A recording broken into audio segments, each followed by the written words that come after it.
Automatic ચાલુ થઈ જાય. આજ સુધી બધા ફીચર્સ બહુ જોરદાર છે ને. તો પાર્થ આપણા દર્શકોને જણાવો હું કે બોલો. લોકોએ જીવનમાં તમારી જેમ એક સક્સેસફુલ બિઝનેસમેન બનવું હોય અને સાથે સાથે પોતાની બોડી પણ Maintain મેન્ટેન રાખવી કરવી હોય તો શું કરવું જોઈએ એમને જીવનમાં? સૌથી પહેલાં તો દિનચર્યા સુધારવી જોઈએ. દિનચર્યામાં સૌથી પહેલું કામ છે સવારે ઉઠવાનું. ઉઠીને સૂર્ય પહેલાં ઉઠવાનું અને સૂર્ય સૂઈ જાય પછી સૂવાનું. સૂર્યદેવને ઉઠીને પહેલાં પાણી ચડાવો. સવારે ઉઠો, ફ્રેશ થાઓ, થોડું મેડિટેશન કરો અને જો અધિક ટાઈમ હોય તો કસરત કરો. Meditation is must. કસરત થાય નહીં થાય મેડિટેશન કરવું જ જોઈએ. 10 મિનિટ ઓમકાર, 10 મિનિટ અનુલોમ વિલોમ. બીજી કંઈ જરૂર નથી. કારણ કે આટલું તમે કરવા લાગો ને તો તમને ઓટોમેટિકલી ખબર પડવા જ લાગે કે અમારે શું કરવા. શરૂઆત કરો.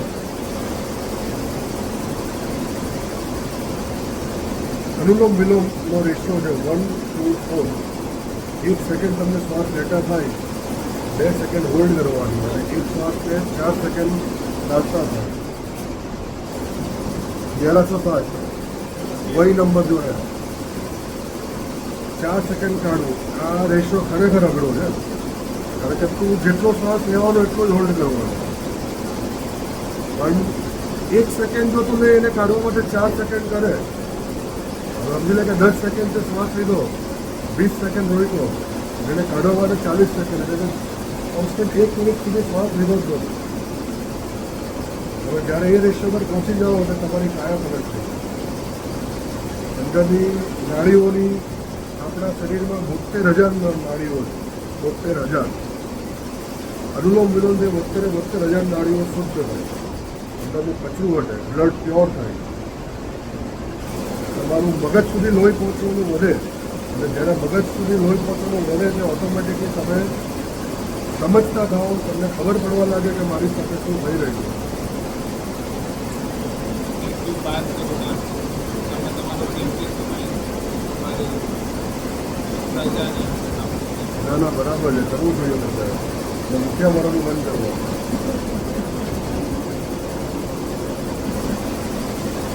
એ પણ એક બહુ હું મારશે પછી મારી પ્રજા ધ્યાન કરો.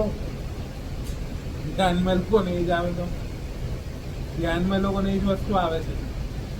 તો જ્યાં સુધી તમને એ વસ્તુ ના જાય ત્યાં સુધી ધ્યાન કરો. મેં તને કીધું ધ્યાનની એક સૌથી સરળ વિધિ છે તમારા શ્વાસ ઉપર ધ્યાન કરો. શ્વાસ લો ઊંડો, શ્વાસ ક્યાં જાય છે, ક્યાં ઊભો રહી છે એ જુઓ. એ તમને દેખાતું થઈ જવું જોઈએ કે આ શ્વાસ અહીંયા ગયો ને અટકી ગયો. હોલ્ડ કર્યો પછી પાછો બહાર કાઢો છો ત્યારે તમારું આખું બોડી માંથી શ્વાસ નીકળી જવો જોઈએ. એનો કોઈ અંશ અંદર નહીં રહેવો જોઈએ. ફરી પાછો એક શ્વાસ લો અને ત્યાં સુધી આ વસ્તુ કર્યા કરો જ્યાં સુધી તમને તમારા શ્વાસનો અવાજ દેખાવા નહીં લાગે. તમે એની સાથે ટ્રાવેલ કરો તમારા શ્વાસ સાથે. એને મેડિટેશન કહેવાય. વાહ.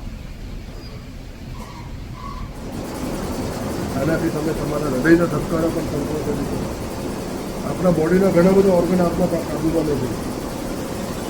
હાર્ટ, લીવર, કિડની આ બધા આપણા કંટ્રોલમાં નથી હોતા. એના જે કંઈ ફંક્શન હોતા ફંક્શન છે. મેડિટેશન એવું એક વિધિ છે જેમાં તમે એને કંટ્રોલ કરી શકો. જે માણસ એને કંટ્રોલ કરી લે દુનિયા જીતે. આગ લગાવી. સારું વિચારવાનો માણસ સારા કામમાં આગ લગાવશે. ખરાબ કરવાનો માણસ ખરાબ રીતે આગ લગાવશે. મને આગ લગાવશે એ નક્કી છે.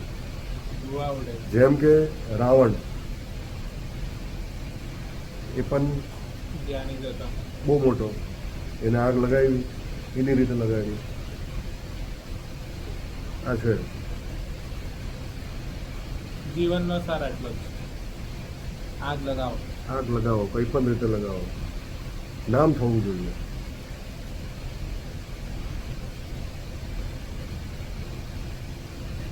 આગ લગાવો તમે પણ. લગાવવી જોઈએ દરેકે. જરૂરી છે. જરૂરી છે.